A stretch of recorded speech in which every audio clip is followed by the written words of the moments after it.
Anggota tim advokasi untuk demokrasi yang juga kuasa hukum aktivis kontras korban penyiraman air keras Andri Yunus, Airlangga Julio, memberikan keterangan saat konferensi pers di kantor YLBHI Jakarta, Senin 16 Maret 2026. Salah satu barang bukti penting yang juga ingin kami garis bawahi dalam kesempatan ini adalah ditemukannya satu botol yang diduga digunakan untuk menyiram air keras kepada Andri Yunus. Botol tersebut berwarna ungu dan mungkin saja itu tumbler karena tebal. Dan kalau kawan-kawan perhatikan di rekaman CCTV, terlihat ada seperti botol yang terbuang dari motor terduga pelaku, dan itu belum ditemukan pada awalnya oleh tim kepolisian, tapi ditemukan oleh saksi di lapangan dan berhasil diamankan, sehingga kami membawa dan membantu saksi tersebut untuk menyerahkan kepada tim dari Resmo Polda Metro Jaya. Dan ini belum disebutkan oleh konferensi pers dalam Polda Metro Jaya, dan kami ingin menggarisbawahi bahwa ini penting sekali untuk segera didalami lebih lanjut dan juga dilihat apakah ada tambahan-tambahan dari scientific crime investigation yang bisa dilakukan oleh Polda Metro Jaya untuk botol tersebut.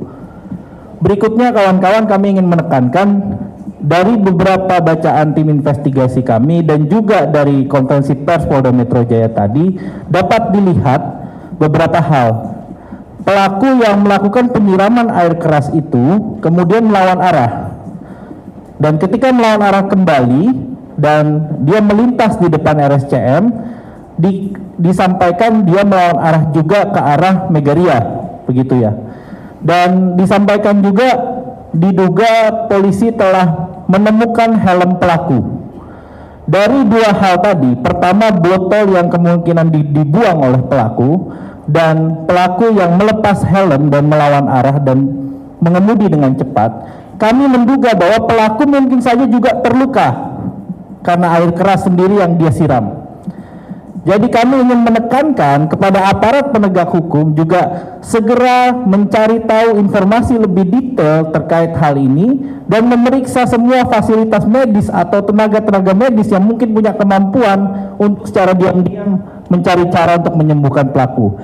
Karena hampir tidak mungkin seorang pelaku membuang botol yang merupakan barang bukti penting. Mungkin saja dia buang karena tiba-tiba terciprat dengan fatal ke dirinya.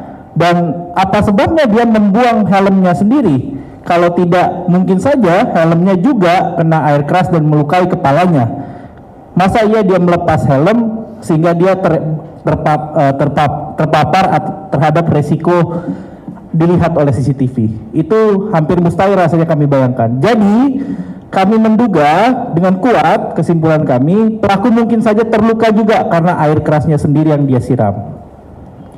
Tadi ingin kami sampaikan juga kawan-kawan, ini makanya relevansinya dibentuk suatu tim investigasi independen yang juga berjalan beriringan dengan adanya tim penyidik dari kepolisian. Karena beberapa fakta tadi dan beberapa analisa itu baru beberapa kawan-kawan yang bisa kami sampaikan kepada kawan-kawan dan kepada publik. Nanti juga akan kami sampaikan di dalam pernyataan sikap terakhir mengenai dorongan tim investigasi independen tersebut. Terakhir dari saya menebalkan juga agar lagi-lagi koordinasi satu pintu dengan pihak kepolisian.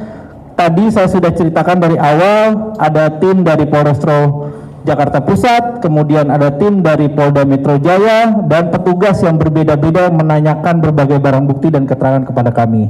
Kami menekankan kembali agar komunikasi dan koordinasi barang bukti, keterangan maupun hal-hal yang terkait dilakukan satu pintu agar efektif dan cepat dilakukan.